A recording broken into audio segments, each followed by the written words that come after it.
জুলাই আগস্টের গণহত্যায় সমালোচিত রাজনৈতিক চরিত্র শেখ হাসিনা ও তার দল আওয়ামী লীগকে নিষিদ্ধের দাবি উঠেছে নানা মহলে। এ নিয়ে সরকার কি ভাবছে? এমন প্রশ্নের উত্তরে নাহিদ ইসলাম বলেন, ছাত্র জনতার আন্দোলনে নির্বিচারে মানুষ মেরে আওয়ামী লীগ রাজনীতি করার নৈতিক অধিকার হারিয়েছে। তাদের কেবল বিচারের কাঠগড়ায় উঠলেই হবে না, ক্ষমা চাইতে হবে জনগণের কাছে। কক্সবাজারের রুখিয়া সীমান্তের নাফনদ থেকে ধরে নিয়ে যাওয়া 5 জেলেকে আটকের 10 দিন পার হলেও এখনো ছাড়েনি মিয়ানমারের বিচ্ছিন্নতাবাদী সংগঠন আরাকান আর্মি। ইতিমধ্যে একজনের মরদেহ নাফনদে ভাসমান অবস্থায় উদ্ধার করেছে পুলিশ। ফলে বাকি 4 জেলের পরিবার রয়েছে উৎকণ্ঠায়।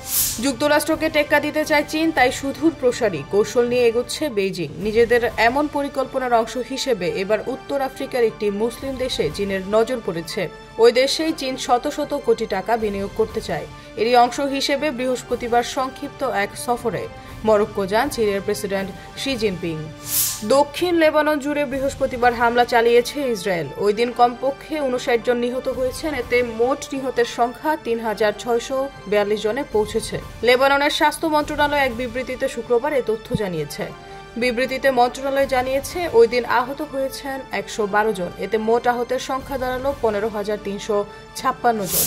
দক্ষিণ পূর্ব বঙ্গোপসাগর ও তৎসংলগ্ন এলাকায় একটি লঘুচাপ সৃষ্টি হতে পারে, যার ফলে আগামী 72 ঘন্টায় দিন ও রাতের তাপমাত্রা কিছুটা কমতে পারে।